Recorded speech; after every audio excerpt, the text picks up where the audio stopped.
Welcome back. Slave Lake residents will likely never forget this date. 1 year ago today, flames tore through their town, devastating the community. Now they're looking back at what was lost and celebrating how far they've come in rebuilding their town. Gordon Walters is one person who lost his home, and he joins me now from Slave Lake to reflect on the past year. And so, Gordon, you lost your home, you lost your boat. Basically, you lost almost everything in that fire. How are you feeling 1 year later? How am I feeling 1 year later? It's incredible how far the town has come. It's incredible how far we've got to go. One of the phrases I heard today at the ceremony with the Premier was post-traumatic opportunity and make the best of what happened, and that's what the town is doing. That's a nice way of putting it, post-traumatic opportunity, because at the time, a year ago, and if you take us back, it was a disaster. What was that like? What do you remember the most about that day? I remember keeping my kids safe and trying to do the best for the people of the town. It's quite one thing to try and remember everything that happened on that day. It's just incredible thinking of how far the town has come in a year and how long that year has been. It's also one thing for adults to go through something like this. You have 5 children. How did they cope with losing their home? Well, they actually coped pretty well. They bounced back pretty fast. They were able to cope with the loss of their stuff. They had family and friends as support. They went to their grandma's and they got lots of support there. And they were able to see friends from the town where we had moved from. And it's been a little bit more difficult now that we're trying to get settled back into routine, but there's all the vivid reminders of the fire, and the celebration has kind of brought back a lot for them.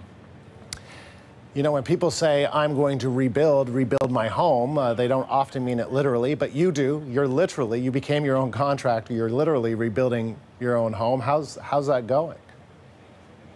It's going remarkably well. It took a Herculean effort, that's for sure, to get the process started, but we wanted to make it an opportunity to better our family for the long term. We've probably still got a couple of years worth of work to finish everything that we want, but we were able to get into our home in early December and get settled back into a somewhat normal routine. Did you know what you were doing, building a house? I'm not sure what you do for a living, but was this a big learning curve? Well, no. Growing up on a farm, and I was a realtor for a while, and I've been involved in many different building projects, and had kind of all the different pieces put together, and decided this is what I was going to do, and went all for it. Many people left the community after the fire. Why did you choose to stay at Slave Lake?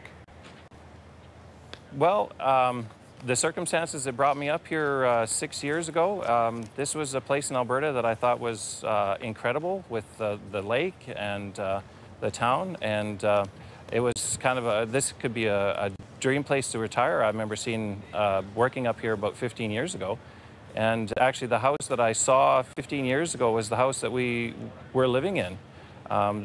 Opportunity just kind of happened to fall into place 6 years ago, and we moved into a house was kind of like a dream. So when you're talking to the rest of the country as you are now, what do you think Canadians watching should take away from the tragedy at Slave Lake a year ago? Well, what the rest of Canada can probably see is the resilient nature of the people in northern Alberta. It's a very tight-knit community. There's so much support between everyone.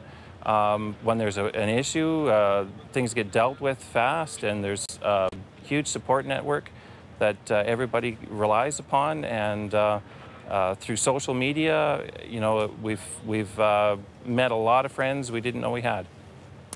Gordon, good to talk to you today. Thank you very much. Thank you. Slave Lake resident Gordon Walters.